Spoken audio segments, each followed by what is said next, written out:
it may not come as a terrible surprise to you that even though John Nye was one of my students, in fact one of my very best students, that he and I have at times disagreed sotto voce, so that within a radius of 50 yards around our office, everybody moved out because they couldn't hear themselves thinking. But I think, John, I think you are painting a picture that is too bleak, and I think you're making economics look worse than it is.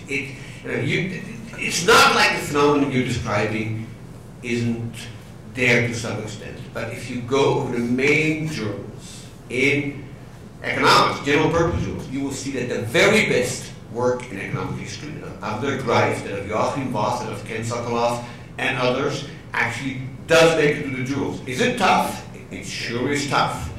But I think, and unlike Bob Bates' sort of dismal prediction that economic history on its way out, I see not only no evidence, but I actually see the field booming, and not only that it is booming among its own practitioners, but we're actually able to attract mainstream economists, all the way, from Darren Acemoglu down the line to people in macro, people working in labor. People are interested in history, and they are doing history. And I think the field is booming, and I want to say, in large part, that is because of the prestige and the innovation that people like Doug North and Bob Fogel have brought to the field. And so, like the Western world, economic history has been declining ever since I joined it 40 years ago. And my God, we're just like the Western world. We're doing real fine. So these things aren't so tough. And, we need John Nye around because, as he said himself, he's a pessimist, he's a doomsayer, and he makes us actually wake up in the morning and say, actually, here are 5 reasons why he's wrong, and the world isn't so dark and so bleak as John makes it. And for that alone, John, I'm very grateful to you.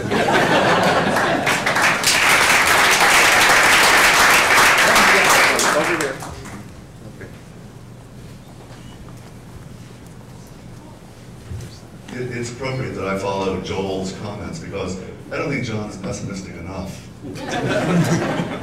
And the reason is that I think what the concern he expresses about the economics discipline is common to other disciplines.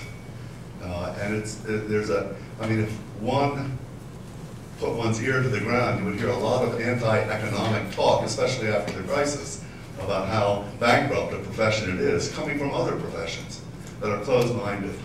And so I think I like the way Jack expressed a characteristic of Doug's as being of humility.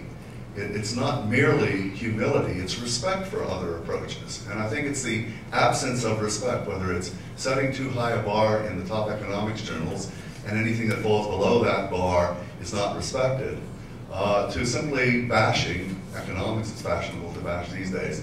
But, Margaret and I have lived through times when it was fashionable to bash sociology. In fact, it still is, I think. And Jean has talked about her experiences in anthropology. I think there is a lot of closed-mindedness in the one institution in the world that is supposed to be open-minded, the university. So I think there are grounds for pessimism. So you are a sociologist at heart. I think there are grounds for pessimism of the sort that John has expressed, and for celebrating Doug's open-mindedness. And it's not merely an instrumental open-mindedness of how can I pick somebody else's brain to make my work better. It's a genuine curiosity in the way other people are approaching the world. And it was, in my experience in political science, I think it was especially successful, I would think this, in the study of the US Congress, where those of us who study the Congress use every club in the golf bag. And we sit down and break bread with people who do participant observation, who run regressions, who do formal models, who do political history. And I know when Barry and I worked together here at WashU in the 80s, the one test we would always impose for ourselves, I'm not sure we passed it, is would Dick Fenno recognize the Congress that we were modeling? Because we were basically trying to study the same thing. So I think, as Jack put it, it's a respect for the work of others that are different from yours.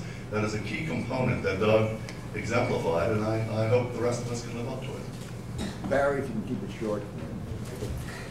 Yeah, I see the debate between John and Joel a little bit differently, and I think I side with each of you on a different dimension. So on the good side, Yeah, wishy-washy, Barry. I'll let you decide that in a minute. I think on the good side, on one dimension, is I think the people interested in history and across the disciplines is really exploding, and that in political science, for example, the number of people who would think to use a historical case as opposed to a modern case is just really large now. And so we see, in that sense, history's become more relevant.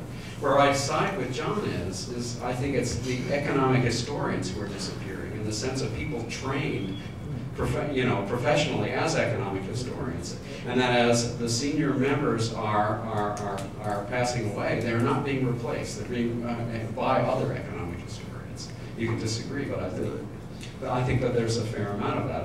I stated too strongly, but As is your want. So I'm not sure what to make of that, and I was not trained as an economic historian. I admire the carefulness and the ability to learn those kinds of things, in ways, and I think that's part of what maybe disagree. Doug, would you like to have the last word? No, I think we've talked enough. Would you like a glass of wine?